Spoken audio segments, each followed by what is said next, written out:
மாசில்லா சுத்தமா திரு புண்ணிய தீர்த்தத்தினால் குற்றம் நீங்கிவிட குணமாறேற்ற ஆட்டுக்குட்டியின் ரத்தத்தினால். மாசில்லா சுத்தமா திரு புண்ணிய தீர்த்தத்தினால் குற்றம் நீங்கி விட குணமாறேற்ற ஆட்டுக்குட்டியின் ரத்தத்தினால். தேவனுடைய நாமத்திற்கு மகிமை உண்டாவதாக. வாரத்தின் முதல் நாளிலே நாம் சபையாக ஒன்று சேர்ந்து தேவனை தொழுது கொள்வது என்பது நமக்கு கிடைக்கப்பட்டிருக்கிறதான மிக பெரிதான ஸ்லாக்கியம். ஆகையினாலே நாம் நன்றி உணர்வோடு மகிழ்ச்சியோடு முழுமனதோடு ஆவியோடு உண்மையாக அவரை நாம் தொழுது கொள்வோம். தூக்கமாக ஒரு பாடலை நாம் தெரிந்து கொள்வோம். சகோதரர்களை அன்போடு அழைக்கின்றோம். கலங்கிடாதே நீ திகைத்திடாதே, காக்கும் முன் தேவன் நான் என்றாரே. கலங்கிடாதே, கவலையால் உள்ளம் கலங்கி போனாலும் கண்ணீரே உந்தன் உணவானாலும். கவலையால் உள்ளம் கலங்கி போனாலும் கண்ணீரே உந்தன் உணவானாலும். கஷ்டங்கள் உன்னை சூழ்ந்து கொண்டாலும் கரம் பிடித்தே உன்னை நடத்திடுவாரே. கஷ்டங்கள் உன்னை சூழ்ந்து கொண்டாலும் கரம் பிடித்தே உன்னை நடத்திடுவாரே. அலைகள் மோதி படகு அசைந்தால் அமைதி தரவே வந்திடுவார். அமைதி தரவே வந்திடுவார். கலங்கிடாதே நீ திகைத்திடாதே, காக்கும் முன் தேவன் நான் என்றாரே. கலங்கிடாதே. முதலாவது துதி ஜபத்தை ஏறெடுக்கும்படியாக சகோதரர் ஒருவரை அன்போடு அழைக்கின்றோம். பரலோகத்திலே வாசமாக இருக்கிற எங்கள் நல்ல பிதாவே, இக்காலத்தில் எங்களை அற்புதமாக வழிநடத்தி கொண்டு வருகிறவரே, உம் கிருபையாலும் உம் இரக்கத்தாலும் நாங்கள் வாழ்கிறோம். எங்களால் ஆகுமென்று யோசிக்கும் தகுதி கூட இல்லாதவர்கள், எங்களுடைய தகுதியெல்லாம் உமது குமாரனும் எங்கள் ஆண்டவருமாகிய இயேசுவில் இருக்கிறது. இந்த நாளிலே அவர் மூலமாய் அவர் இரத்தத்தால் கழுவப்பட்டவர்களாய் பலவீனராகிய நாங்கள் ஆவியின் பலத்தால் உம் சமூகத்தில் வந்து உம்மை தொழுது கொள்ள காத்திருக்கிறோம்.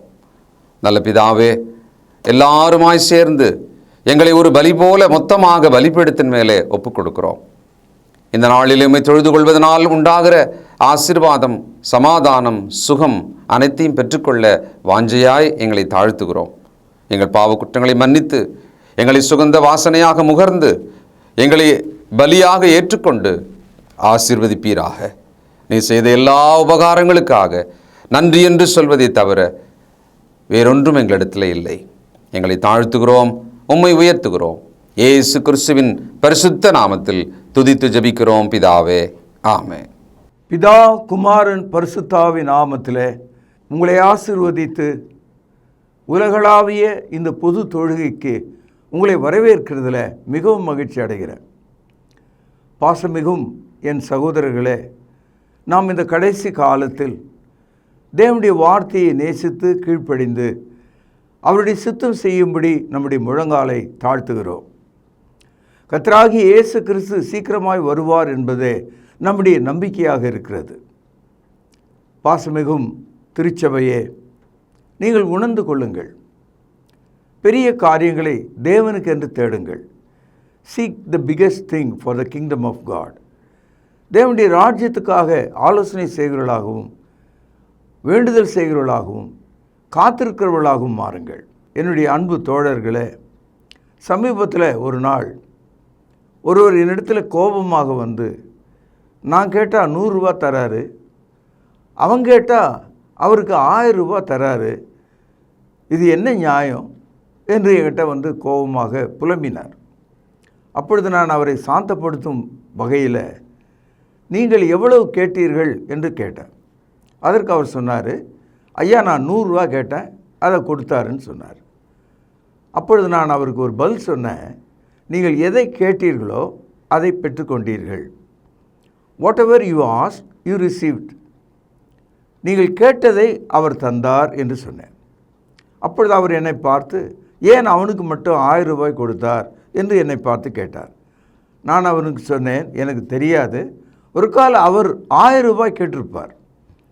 ஆக கேட்டவர்களுக்கான பதிலை அந்த மனிதன் கொடுத்திருக்கிறான். இந்த உதாரணம் உங்களுக்கு புரியும் என்று நான் நம்புகிறேன்.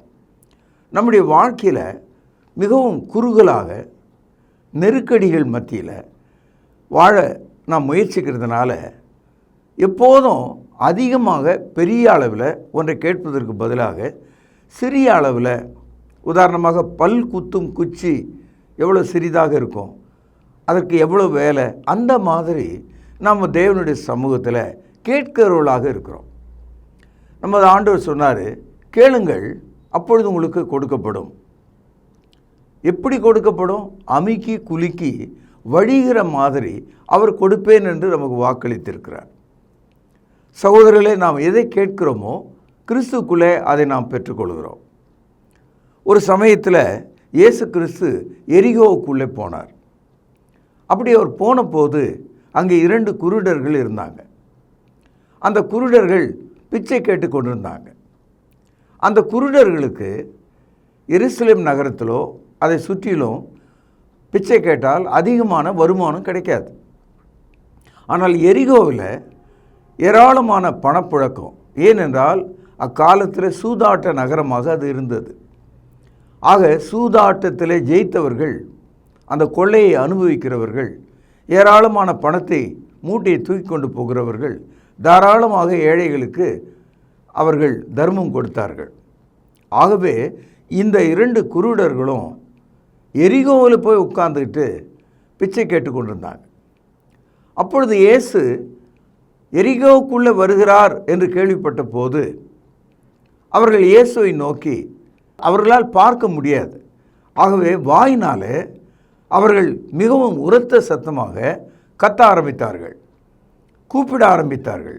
இதை மத்தேயு 20ஆம் அதிகாரம் 30வது வசனத்திலே பார்க்கிறோம். அப்பொழுது வழியருகே உட்கார்ந்திருந்த 2 குருடர் இயேசு அவ்வழியே வருகிறார் என்று கேள்விப்பட்டு, ஆண்டவரே, தாவீதின் குமாரனே, எங்களுக்கு இரங்கும் என்று கூப்பிட்டார்கள். இந்த அழகான வார்த்தையில் எத்தனை சரியான சொற்களை அவர்கள் பயன்படுத்தி இருக்கிறார்கள். முதலாவது, அந்த குருடர்கள் இயேசுவை ஆண்டவன் என்று சொன்னார்கள். அதனுடைய அர்த்தம், எருசலேமில் பிச்சை கொடுக்கிறவர்கள், தான தர்மம் செய்கிறவர்கள், எரிகோவில் தான தர்மம் செய்கிறவர்கள் ஆண்டவன் கிடையாது, அவர்கள் மனிதர்கள். இயேசுவை அவர்கள் ஆண்டவர் என்று அழைத்தார்கள். அந்த இடத்துல கிரேக்க மொழியில் குறியோஸ் என்ற வார்த்தை இருக்கிறது, கர்த்தர் என்ற வார்த்தை. அடுத்தது, இயேசுவை உறவு சொல்லி தன்னுடைய குடும்ப அங்கத்தினரை போல அவர்கள் பேசுகிறார்கள். காரணம், பிச்சை எடுத்துக்கொண்டிருந்த 2 பேருமே யூதர்கள். இயேசு கிறிஸ்துவும் யூத குடும்பத்தில் பிறந்தார், அவர் ஒரு யூதராக வந்தார். இயேசு கிறிஸ்து யாருடைய குடும்பத்திலே வந்தார்? மத்தேயு 1ஆம் அதிகாரத்தில் நாம் படிக்கிறோம், அவர் தாவீதின் குமாரன் என்று அழைக்கப்பட்டார். தாவீதினுடைய வம்சத்தில் வந்தார். அதனால தான் தாவீது ராஜாவைப் போல இயேசுவும் ராஜாவாக இருக்கிறார். தாவீதின் குமாரனே, ஒரு வேதாகமத்தை சிறப்பாக எடுத்து பேசக்கூடிய ஒரு மனிதனைப் போல பேசினார்கள்.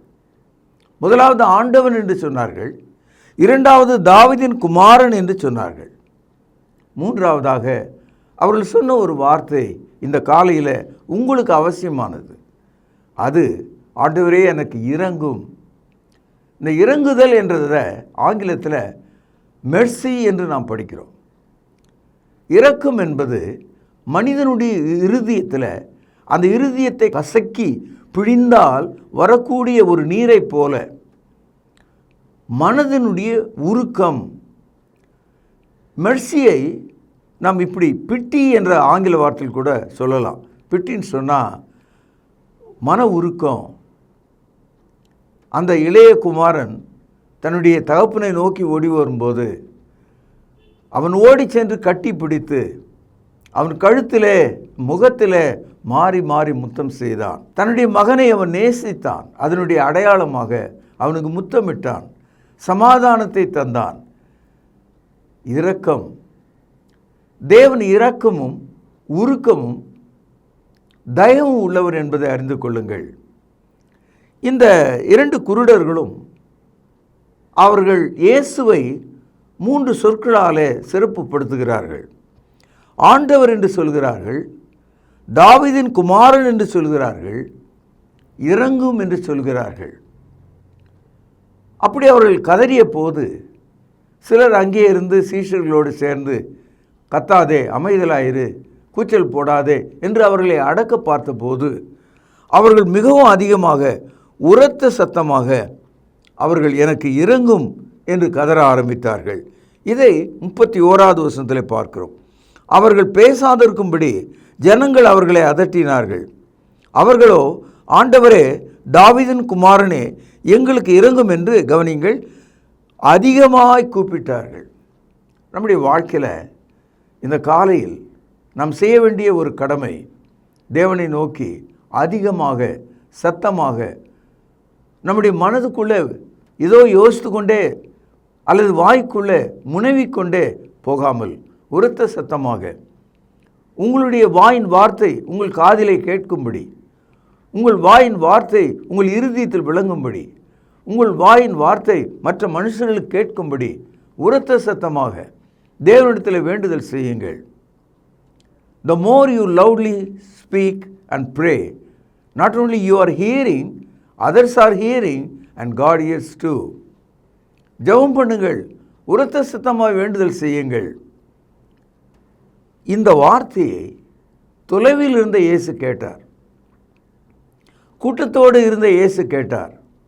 அதிக நெரிச்சல்கள் மத்தியில் இருந்த இயேசு கேட்டார்.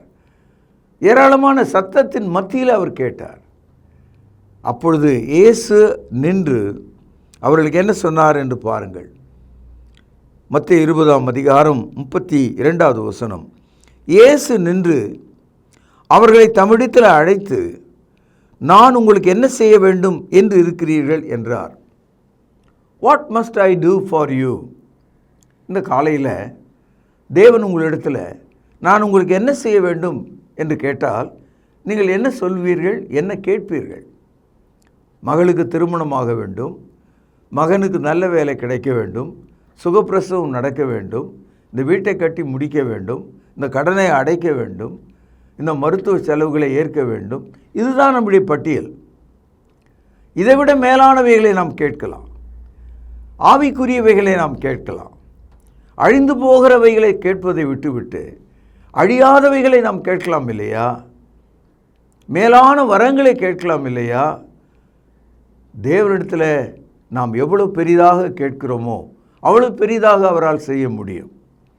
10 ரூபாய் கேட்டவனுக்கு 10 ரூபாய் தான் கிடைக்கும்.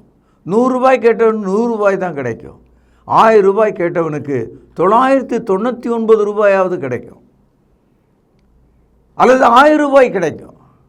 So ask big. பெரிய காரியங்களை ஆண்டவருடைய சமூகத்தில் கேளுங்கள். பெரிதாக உங்களுடைய இருதயத்தை மாற்றிக்கொள்ளுங்கள். நீங்கள் சாப்பிட்டு, உங்கள் குடும்பம் சாப்பிட்டு, ஏழைகளுக்கு கொடுக்கத்தக்கதாக, திருச்சபைக்கு பகிரத்தக்கதாக பெரிய காரியங்களை கேளுங்கள்.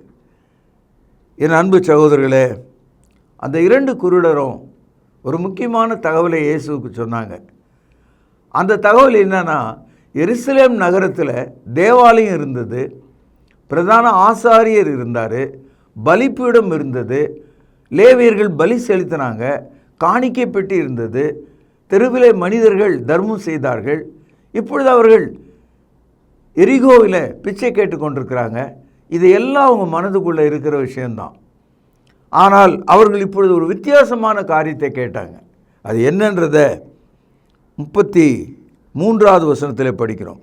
அதற்கு அவர்கள், ஆண்டவரே, எங்கள் கண்களை திறக்க வேண்டும் என்றார்கள். என் கண்ணை திறந்து விடுங்கள் என்ற அந்த கருத்தை அவர்கள் ஆசாரியனிடத்தில் கேட்டிருக்கலாம், லேவியரிடத்தில் கேட்டிருக்கலாம், பலிப்பீடத்தினிடத்தில் கேட்டிருக்கலாம், பலியினிடத்தில் கேட்டிருக்கலாம், பரிசேயர் இடத்துல கேட்டிருக்கலாம், சதுசேயர் இடத்துல கேட்டிருக்கலாம், ஐஸ்வர்யவான்கள் இடத்துல கேட்டிருக்கலாம், இங்கே எரிகோவில் உள்ள வெற்றி பெற்ற பணக்காரர்களிடத்தில் கேட்டிருக்கலாம். ஆனால் யாரிடத்திலும் கேட்க முடியாத ஒரு விஷயம், யாரும் கொடுக்க முடியாத ஒரு விஷயம், அவர்களுக்கு இறங்க முடியாத ஒரு விஷயம், அவருடைய கண்கள் பார்வையடைய வேண்டும். இயேசு சொன்னார், ஒருவனுடைய கண் இருள் அடைந்திருந்தால் அவனுடைய சரீரம் முழுவதும் இருளாயிருக்கும் என்று சொன்னார். If a man's eye is dark, his whole body is dark என்று இயேசு சொன்னார். நாங்கள் பார்வை அடைய வேண்டும், நாங்கள் காண விரும்புகிறோம். என் அன்பு சகோதரர்களே, நான் பார்க்க விரும்புகிறேன்னு சொன்ன அந்த கருத்தில் எதை பார்க்க விரும்புகிறேன்? நம்முடைய வாழ்க்கையில் எப்படியாவது ஒரு முறை தாஜ்மஹாலை பார்க்க வேண்டும், அல்லது குடும்பத்தில் இன்னாரை பார்க்க வேண்டும், அல்லது இன்னொரு நாட்டுக்கு போய் பார்க்க வேண்டும். நான் பார்ப்பதற்கு ஒரு லிஸ்ட்டே வச்சுருக்கோம். ஆனால் நீங்கள் பார்க்க வேண்டியவர் தாவீதின் குமாரன். அவர் உங்களுக்கு ஆண்டவராக இருக்கிறார். அவருடைய அழகான கண்கள் சிலுவையிலே நீங்கள் பார்க்க வேண்டும். அவருடைய ஆழமான காயங்களை சிலுவையிலே நீங்கள் பார்க்க வேண்டும். அவருடைய கைகளும் கால்களும் ஆணியால் அடிக்கப்பட்டிருக்கிற அதை நீங்கள் பார்க்க வேண்டும். அவருடைய தலையிலே சூடப்பட்ட முட்முடியை நீங்கள் பார்க்க வேண்டும். அவருடைய வாயிலிருந்து உதிர்த்த வார்த்தைகளை நீங்கள் கேட்க வேண்டும். இன்றைக்கு நீ என்னுடனே பரதீசில் இருப்பாய், பிதாவே, இவர்கள் அறியாதவைகளை செய்கிறார்கள், இவர்களுக்கு மன்னியும் என்று சொன்னாரே, அதை நீங்கள் பார்க்க வேண்டும், அதை நீங்கள் கேட்க வேண்டும். இந்த 2 குருடர்களும் அவர்கள் கேட்ட அந்த தகவல், நாங்கள் பார்க்க வேண்டும் என்ற அந்த தகவல் நீங்கள் எப்படி வேணாலும் புரிந்து கொள்ளலாம். அவர்கள் தங்களுடைய தாய் தகப்பனை பார்க்க வேண்டும், தன்னுடைய அண்ணன் தம்பியை பார்க்க வேண்டும், அவர்கள் திருமணமாயிருந்தால் மனைவியை பார்க்க வேண்டும், அவர்களுடைய உடலை பார்க்க வேண்டும், பூக்களை பார்க்க வேண்டும், நட்சத்திரங்களை பார்க்க வேண்டும், வானவில்லை பார்க்க வேண்டும் என்றெல்லாம் நாம் தகவலை சொல்லிக்கொண்டே போகலாம். ஆனால் என்னை பொறுத்த வரைக்கும் நான் பார்க்க வேண்டும் என்று அவர்கள் கேட்டது இயேசுவை, தாவீதின் குமாரனை, ஆண்டவரை பார்க்க விரும்பினார்கள். என் அன்பு தோழனே, சகோதரனே, தாயே, தகப்பனே, உன் வாழ்க்கையில் இந்த திருமுறையை கொண்டு, இந்த வசனங்களை கொண்டு நீங்கள் அவரை நோக்கி பாருங்கள். அவரை நோக்கி பார்த்தவர்கள் அனைவரும் பிரகாசம் அடைந்தார்கள். அவரை பார்த்தவர் அனைவருடைய முகமும் இயேசுவின் ஒளியாக மாறுகிறது. இந்த 2 குருடர்களும் நாங்கள் பார்வை அடைய வேண்டும் என்று சொன்னார்கள்.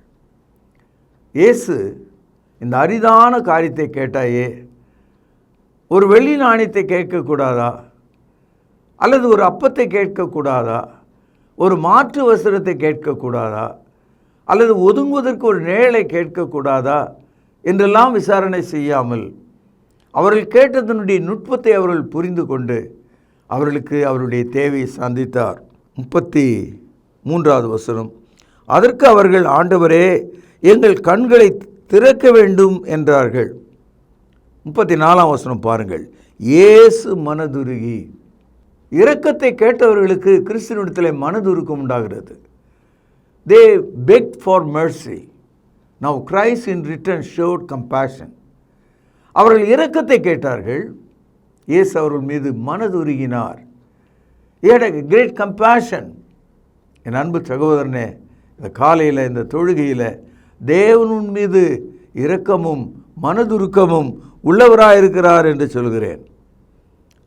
அவர்கள் கண்களை தொட்டார், உடனே அவர்கள் பார்வையடைந்து அவருக்கு பின் சென்றார்கள். அதாவது நாங்கள் பார்வையடைய வேண்டும் என்று அவர்கள் கேட்டது எருசலேம் தேவாலயத்தையா, பிரதான ஆசாரியனையா, லேவியர்களையா, பலிபீடத்தையா, பலிப்பொருளையா, அல்லது இந்த உலகத்தில் உள்ள எந்த ஒரு காரியத்தை அவர்கள் கேட்டார்கள்? அல்லது பெற்றோரையா, அல்லது அவர்களுடைய மனைவி பிள்ளைகளையா? யாரை பார்த்து கேட்டார்கள்? எதை அவர்கள் கேட்டார்கள்? எதை பார்க்க விரும்பினார்கள்? இயேசுவை பார்க்க விரும்பினார்கள். அவர்கள் பாக்கியவான்கள். சிலுவைக்கு முந்தி அவர் துடித்து இறப்பதற்கு முன்பாக அவரை முழுமையாக பார்த்தார்கள். சகோதரர்களே, அவர்களுடைய கண்கள் திறக்கப்பட்ட உடனே வியந்து எரிகோவை பார்த்தார்களா? ஓடி சென்று எருசலேமில் பெற்றோரை பார்த்தார்களா? தேவாலயத்தை பார்த்தார்களா? இல்லை, மாறாக இயேசுவை பார்த்தாங்க. இயேசுவை பார்த்த உடனே அவங்க ஒரு முடிவு செய்துட்டாங்க, இனிமேல் எதையும் பார்க்க வேண்டிய அவசியம் இல்லை, இயேசு எனக்கு போதும். ஆகவே அவருக்கு பின் சென்றார்கள். They followed him. What they want to saw, they seen him. Now they followed him. இப்பொழுது அவர்கள் பின்பற்ற ஆரம்பித்தார்கள். என் அன்பு சகோதரர்களே, வாழ்க்கையில் நாம் எதை கேட்க வேண்டுமோ பெரிதாக நாம் அதை கேட்கலாம். நீங்கள் எதை கேட்கிறீர்களோ அதை நீங்கள் பெற்றுக்கொள்ள முடியும். 2 ராஜாக்கள் 2வது அதிகாரம் 9-10 வசனங்கள். பக்கம் பழைய ஏற்பாட்டில் 466. 9-10 வசனங்கள். அவர்கள் இக்கரை பட்ட பின்பு எலியா எலிசாவை நோக்கி, நான் உன்னை விட்டு எடுத்துக்கொள்ளப்படும் முன்னே நான் உனக்கு என்ன செய்ய வேண்டும் என்று கேள் என்றான். அதற்கு எலிசா, உம்மிடத்தில் உள்ள ஆவியின் வரம் எனக்கு இரட்டிப்பாய் கிடைக்கும்படி வேண்டுகிறேன் என்றான். இது ஒரு அற்புதமான வேண்டுதல், ஒரு ஆச்சரியமான ஒரு டேர்னிங் பாயிண்ட். எலியா பரத்துக்கு ஏறி செல்ல போகிறார். எலிசா அவரை பின்தொடர்கிறார். அவர்கள் யோர்தானை கடந்து விட்டார்கள். கடைசி நிமிடம் எலியா எலிசாவை பார்த்து சொன்னார், நீ ஏதாவது என்கிட்ட கேட்குறதா இருந்தால் கேளு அப்படின்னு சொன்னார். அப்பொழுது இந்த எலிசா எத்தனையோ காரியங்களை கேட்டிருக்கலாம். வல்லமை கேட்டிருக்கலாம், வரங்களை கேட்டிருக்கலாம், என்ன வாகனத்தை கேட்டிருக்கலாம், சூப்பர் நேச்சுரலாக ஏதோ ஒன்று கேட்டிருக்கலாம். அவன் என்ன கேட்டான் தெரியுங்களா? உம்மிடத்தில் இருக்கிற ஆவி இருக்குது பார்த்தீங்களா, அதை எனக்கு இரட்டிப்பாக தரணும்னு சொன்னான். இது உங்களுக்கு ஏற்கனவே தெரிந்த விஷயமா இருக்கும். Elisha asked the Elijah, let me have the double portion of your spirit. உமது ஆவி இரட்டிப்பாக எனக்கு தாங்க அப்படின்னு கேட்டான். ஆவிக்குரிய மக்கள் ஆவிக்குரியவைகளை தேடுகிறார்கள், மேலான வரங்களை தேடுகிறார்கள். அழிந்து போகிறவைகள் அல்ல, அழியாதவைகளை கேட்கிறார்கள், அரிதானவைகளை கேட்கிறார்கள். எலியா என்ன சொன்னார் தெரியுங்களா? 2 ராஜாக்கள் 2ஆம் அதிகாரம் 10வது வசனம். அதற்கு அவன், அரிதான காரியத்தை கேட்டாய். எலியா எலிசா கிட்ட சொல்கிறாரு, you asked the rarest thing. அரிதான காரியத்தை போய் கேட்டியே அப்படின்னாரு. அது அவனுக்கு கிடைச்சது. சகோதரர்களே, அநேக சமயத்தில் நம்முடைய வாழ்க்கையில் 10ஆம் வகுப்போடு முடிச்சுக்கலாம், +2 முடிச்சுக்கலாம், இது போதும் அப்படின்னு நீங்கள் நினைக்காதீங்க. என்னால் ஓட முடியாது அப்படின்னு நீங்கள் நினைக்காதீங்க. இதை என்னால் கட்ட முடியாது அப்படின்னு நினைக்காதீங்க. தேவன் மிகப்பெரியவராக இருக்கிறார். வானமும் பூமியும் அவருடையது. வானம் அவருக்கு சிங்காசனம், பூமி அவருக்கு பாதப்படி. தேவனுடைய கரங்கள் நீட்டப்பட்டிருக்கு. அவருடைய கரம் குறுகலாக இல்லை. அவர் நம்மை நேசிக்கிறார். அவர் தம்மை தேடுகிற யாவருக்கும் பதிலளிக்கிறார். எலியா எலிசாவை பார்த்து சொன்னார், ஏன்னா அவன் ஒரு மனிதன். என்ன சொல்கிறாரு? நீ அரிதான காரியத்தை கேட்டியே, ரொம்ப ரேரஸ்ட்டை கேட்டியே, ஹார்டஸ்டான காரியத்தை கேட்டியேன்னா. ஆகவே நாம் ஒன்றை புரிந்து கொள்ளணும். இந்த எலிசாவுக்கு அந்த இரட்டிப்பான ஆவியின் பலம் உண்டாயிற்று. நீங்கள் பைபிளை சரியாக படிச்சிங்கன்னா எலியா மொத்தமே 5 அற்புதம் தான் செய்தார். இரட்டிப்பான ஆவியின் பலத்தை பெற்ற எலிசா 11 அற்புதங்களை செய்திருக்கிறார். இந்த தகவலை மொத்தமாக நம்ம படித்தோம்னா நமக்கு தெரியுது. ஆக எலியா செய்ததை பார்க்கலாம் 2 மடங்கு செய்கிறார். டபுள் போர்ஷன் அவனுக்கு கண்டிப்பாக கிடைச்சது. இந்த காலையில் நீங்களும் ஆவிக்குரியவைகளை ஆவிக்குரிய ஆசீர்வாதங்களை தேடும்படியாக உங்களை நான் அழைக்கிறேன். என் அன்பு சகோதரர்களே, இந்த காலையில் கர்த்தர் உங்களோடு பேசின வார்த்தை இதுதான். என் கண்களை திறந்தருளும் என்று நீங்கள் கேட்டால் யாரை பார்ப்பதற்காக? இந்த கேள்வியோடு இந்த செய்தியை நான் இங்கே நிறைவு செய்கிறேன். நீங்கள் தேடுகிற எந்த ஒரு விஷயமும், நீங்கள் கேட்கிற எந்த ஒரு பெரிய காரியமும் எதற்காக? உங்கள் மாம்சத்தை பேணுவதற்கா அல்லது தேவனுடைய நாமத்துக்கு மகிமையாகவா என்று நீங்கள் அதை பிரித்து பார்த்தால், when you ask for the glory of God, God can supply everything to you. அதனால தான் பிலிப்பியர் 4:13 வாசிக்கிறோம், என்னை பலப்படுத்துகிற கிறிஸ்துவினாலே எல்லாவற்றையும் செய்ய எனக்கு பலன் உண்டு. இப்படிப்பட்ட ஆசீர்வாதத்தால் நீங்கள் நிரப்பப்பட இந்த தொழுகை உங்களுக்கு ஆசீர்வாதமாக இருக்கும்படி வாழ்த்தி நிறைவு செய்கிறேன். பிரார்த்தனை செய்வோம். பரலோகத்தில் வாசமாக இருக்கிற நீதி உள்ள தகப்பனே, நீர் இரக்கமும் மனதுருக்கமும் கிருபையும் தயவும் தீங்குக்கு மனஸ்தாபப்படுகிற தேவனாக இருக்கிறீர். இதோ உமது ஜனங்கள் அவருடைய விண்ணப்பத்தை கேளும். ஆண்டவரே, தாவீதின் குமாரனே எனக்கு இரங்கும் என்று கேட்ட அந்த பார்வையில்லாத அந்த 2 குருடர்கள் கேட்டது போல நாங்களும் கூட எங்கள் வாழ்க்கையில் எங்களுக்கு இரங்கும் என்று கேட்கிறோம். உமது பிள்ளைகளை ஆசீர்வதியும், அவருடைய வேண்டுதலை நிறைவேற்றும், அவருடைய வாழ்க்கையில் அற்புதத்தை கொண்டு வாரும். ஆண்டவர் இயேசுவின் நாமத்தில் மிகவும் தாழ்மையாய் வேண்டிக் கொள்கிறேன். பரிசுத்த நிறைந்த எங்கள் நல்ல பிதாவே, ஆமேன். நம்முடைய கர்த்தராகிய இயேசு கிறிஸ்துவின் கிருபை உங்கள் அனைவரோடும் சதா காலமும் நிலைத்திருப்பதாக. ஆமேன். கிறிஸ்து இயேசு தம்முடைய சரீரத்தை நமக்காக கிழிக்கு கொடுத்து தன்னுடைய இரத்தத்தை சிந்தினார். அவருடைய பந்தியை நினைவு கூறத்தக்கதாக நாம் ஆயத்தமாவோம். வழிநடத்தும்படியாக சகோதரர்களை அன்போடு அழைக்கின்றோம். கர்த்தருடைய பந்தியிலே பங்கு கொள்ளும்படி நம்மை நாமே ஆயத்தப்படுத்துவோம். ஆண்டவராகிய இயேசு கிறிஸ்து காட்டிக் கொடுக்கப்பட்ட அன்று ராத்திரியிலே அப்பத்தை எடுத்து ஆசீர்வதித்து, இதை பிட்டு நீங்கள் வாங்கி புசியுங்கள், இது உங்களுக்காக பிற்கப்படுகிற என்னுடைய சரீரமாய் இருக்கிறது என்று சொல்லியிருக்கிறார். அப்பத்திற்காக நாம் ஜெபித்து இதில் பங்கு கொள்வோம். பரிசுத்தமும் இரக்கமும் தயவும் கிருபையும் நிறைந்த நல்ல ஆண்டவரே, உம்முடைய குமாரனாகிய இயேசு கிறிஸ்து சிலுவையிலே எங்களுடைய பாவங்களுக்காக தன்னுடைய இன்னுயிரை கொடுக்கும் பொழுது அவருடைய சரீரம் கிழிக்கப்பட்டது. அதற்கு ஒப்பாக இங்கு புளிப்பில்லாத அப்பம் இது வைக்கப்பட்டு இருக்கிறது. அப்பா, நீர் இந்த அப்பத்தை எங்களுக்கென்று ஆசீர்வதித்து தரும்படி விலையேற பெற்ற இயேசு கிறிஸ்துவனுடைய நல்ல நாமத்தினாலே இந்த ஜெபத்தை ஏறெடுக்கிறோம் அன்பின் பிதாவே, ஆமேன். அவர் அந்தபடியே பாத்திரத்தையும் எடுத்து, இந்த பாத்திரம் என் இரத்தத்தினால் ஆகிய புதிய உடன்படிக்கையாய் இருக்கிறது, என்னை நினைவு கூறும்படி இதை செய்யுங்கள் என்று சொல்லியிருக்கிறார். நாமும் கூட அவ்வண்ணமாகவே இதில் செய்யும்படியாக நாம் ஒன்று சேருவோம். தேவன் இந்த ரசத்தை ஆசீர்வதித்து தரும்படி நாம் ஜெபிப்போம். வானத்தையும் பூமியும் உண்டாக்கின சர்வ வல்லமையுள்ள எங்கள் நல்ல பிதாவே, என்னை நினைவு கூறும்படி இதை செய்யுங்கள் என்று சொல்லியிருக்கிறபடியே நாங்கள் செய்யும்படி வந்து நிற்கிறோம். இந்த ரசத்தை நீர் ஆசீர்வதித்து தாரும். குற்றமில்லாத மாசற்ற இதோ தகப்பனே, அந்த ரத்தம் எங்களுடைய பாவங்களுக்காக சிந்தப்பட்டது என்பதை நாங்கள் நினைத்து இதில் பங்கு கொள்ளும்படி, பயபக்தியோடு பங்கு கொள்ளும்படி எங்களை உற்சாகப்படுத்தும். எங்களை தாழ்த்துகிறோம். இந்த ரசத்தை நீர் ஆசீர்வதித்து தாரும். இயேசுவின் நல்ல நாமத்தில் இந்த ஜெபத்தை ஏறெடுக்கிறோம் அன்பின் பிதாவே, ஆமேன். இறுதியாக நாம் ஜெபித்து இந்த தொழுகையை நிறைவு செய்வோம். ஜெபிப்போம். கிருபையும் அன்பும் இரக்கமும் நிறைந்த பரம்பிதாவே, உம்மை தொழுது கொள்வது எவ்வளவு பெரிதான ஸ்லாக்கியம். அந்த ஸ்லாக்கியத்தை நீர் இந்த நாளில் எங்களுக்கு தந்தீரே, அதற்காக நன்றி தகப்பனே. நாங்கள் ஜெபித்த ஜெபங்களை நீர் அங்கீகரிக்க வேண்டுமாய் ஜெபிக்கிறோம். கிருபையின் பிதாவே, நாங்கள் கேட்ட வார்த்தைகளுக்காக நன்றி. அவைகள் எங்களுடைய இருதயத்தில் வைத்து அதன்படி எங்களுடைய வாழ்க்கை மறுரூபமாக நீர் தயவு செய்தல் வேண்டுமாய் ஜெபிக்கிறோம். பிதாவே, நீர் எங்களுக்கு இந்த வாரத்தில் ஆசீர்வாதமாக கொடுத்த வருமானத்திலிருந்து உமக்கென்று கொடுக்க நீர் எங்களுக்கு பாராட்டின தயவுக்காக நன்றி. இப்படியாக நாங்கள் கிறிஸ்துவனுடைய மரணத்தை நினைவு கூற நீர் தயவு பாராட்டினீர். எங்களுக்காக கிறிஸ்து தன்னுடைய சரீரத்தை கிழித்து இரத்தத்தை சிந்தினார்.